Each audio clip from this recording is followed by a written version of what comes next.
أعوذ بالله من الشيطان الرجيم. بسم الله الرحمن الرحيم.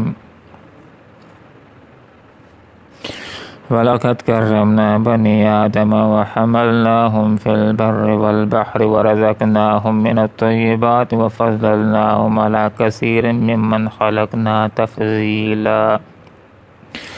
صدق اللہ العظیم.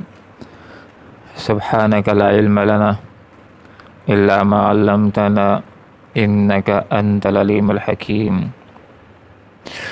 وَلَقَدْ یقیناً کرمنا ہم نے عزت بخشی بنی آدم کو، وحملناہم اور ہم نے سوار کیا ان کو، فی البر خشکی میں، والبحر اور سمندر میں، ورزقناہم اور ہم نے کھانے کو دی ان کو، من الطیبات پاکیزہ چیزیں، ففضلناہم اور ہم نے فضیلت دی ان کو، علی کثیرن بہت ساری، ممن خلقنا مخلوقات پر، تفضیلا نمایاں فضیلت. اس کائنات کے اندر اللہ رب العالمین کی بے شمار مخلوقات ہیں.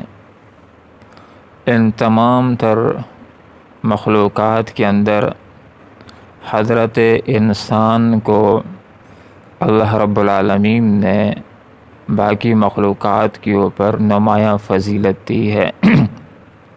حضرت انسان کو اشرف المخلوقات اللہ نے بنایا، تمام تر مخلوق کے اندر اشرف ہے.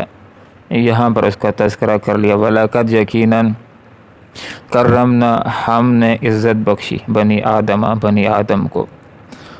باقی مخلوقات کے اوپر اس کو ایک اہمیت حاصل ہے. حضرت انسان کے سامنے کہ جو بہتر تر مخلوق تھی، فرشتے، ان کو بھی حضرت انسان کے سامنے سجدہ کرا دیا. اور یہ انسانیت ہی کا اعزاز ہے.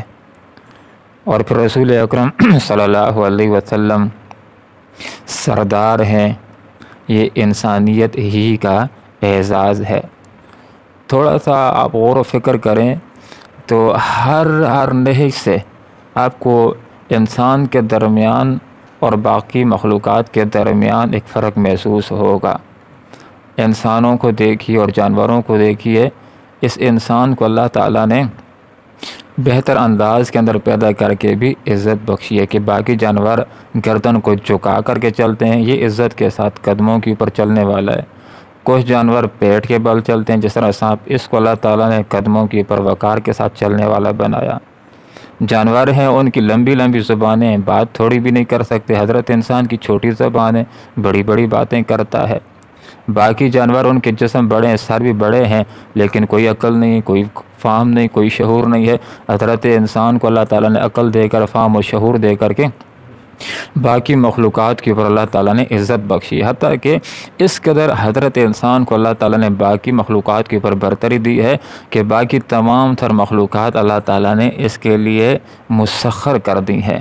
مسخر کرنے سے مراد یہ ہے کہ یہ حضرت انسان اگرچہ 4 فٹ کا، 5 فٹ کا یا 6 فٹ کا ہے، اس کو اللہ رب العالمین نے، انسان کو اپنے آپ کو پہچاننا چاہیے. وہ انسان بڑا ہی کمزور ہوتا ہے جو اپنی طاقتوں کو بھی نہیں سمجھ سکتا، اور گائے کے آگے جھکنا شروع ہو جاتا ہے. بڑی اس کے اوپر تعجب ہو جاتی ہے کہ گائے تو اس کی خدمت کے لیے بنائی گئی ہے، اس نے اپنے آپ کو بھی نہیں پہچانا ہے. تو حضرت انسان اگر غور و فکر کرے تو اللہ رب العالمین نے اس کو بڑی طاقتیں دے کر پیدا کیا ہے، بڑی قوتیں دے کر پیدا کیا ہے، بڑی استعداد دے کر پیدا کیا ہے، بڑا علم دے کر کے پیدا کیا ہے کہ ہر چیز کو اپنے علم کے دور پر قابو میں کر کے اپنے استعمال میں لا سکتا ہے. ہواؤں فضاؤں کو قابو میں کر کے استعمال میں لا سکتا ہے، سورج کی روشنی کو قابو میں کر کے اپنے استعمال میں لا سکتا ہے، اور لوہے کو قابو میں کر کے فضا کے اندر اڑا سکتا ہے. تو یہاں پر فرمایا کہ ہم نے بنی آدم کو، حضرت انسان کو فضیلت بخشی ہے، ان کو عزت بخشی ہے۔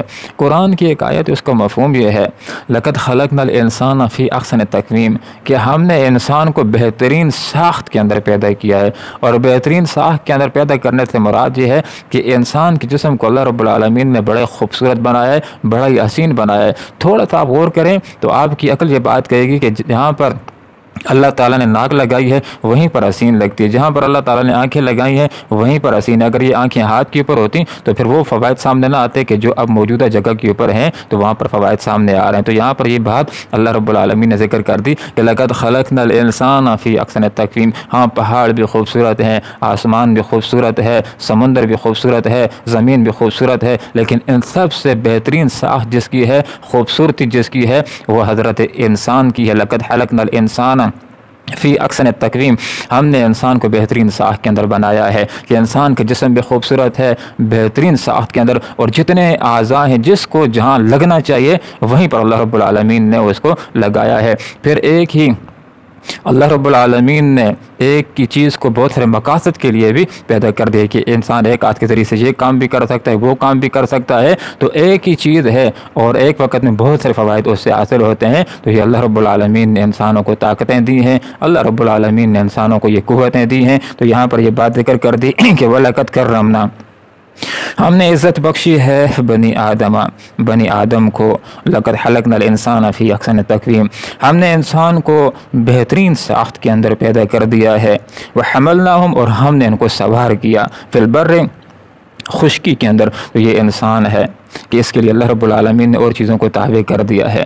یہ خچر کے اوپر سوار ہوتا ہے، یہ گھوڑے کے اوپر سوار ہوتا ہے، یہ خشکی کے اندر ان چیزوں کے اوپر سوار ہو کر کے یہ ایک جگہ سے دوسری جگہ جاتا ہے۔ یہ اونٹ کے اوپر سوار ہوتا ہے، اور پھر وحملنا، ہم نے سوار کیا ان کو فی البر، خشکی کے اندر۔ اس کے اندر وہ تمام تر سواریاں آ جاتی ہیں کہ جو حضرت انسان بناتا ہے یا بنائے گا، خواہ موٹر سائیکل ہو یا گاڑی ہو یا ریل گاڑی ہو، یہ سوار کرانے والا کون ہے؟ یہ اللہ رب العالمین ہے۔ انسان اپنے ہاتھوں کے ساتھ ایک چیز کو بناتا ہے، موٹر سائیکل کو بناتا ہے، لیکن یہ ہاتھ کس نے دیا ہے؟ یہ اللہ نے دیا ہے۔ یہ ذہن کس نے دیا ہے؟ یہ اللہ رب العالمین نے دیا ہے۔ اور یہ لوہا کس نے بنایا ہے؟ یہ اللہ نے بنایا ہے۔ تو حقیقت کے اندر یہ سواریاں دینے والا اللہ رب العالمین ہے۔ اللہ تعالیٰ انسانوں کو عزت دینے والا ہے اور باقی مخلوقات کو استعمال کرنے کی قوت دینے والا ہے۔ والبحر، اور ہم نے سوار کیا ان کو سمندر کے اندر۔ تو سمندر کے اندر انسان سوار ہوتا ہے، کشتی کے اوپر سوار ہوتا ہے، بحری جہاز کے اوپر سوار ہوتا ہے۔ تو سواری کی طاقتیں دینے والا کون ہے؟ یہ اللہ رب العالمین ہے۔ تو یہاں پر انسانوں کو یہ بات سمجھائی جا رہی ہے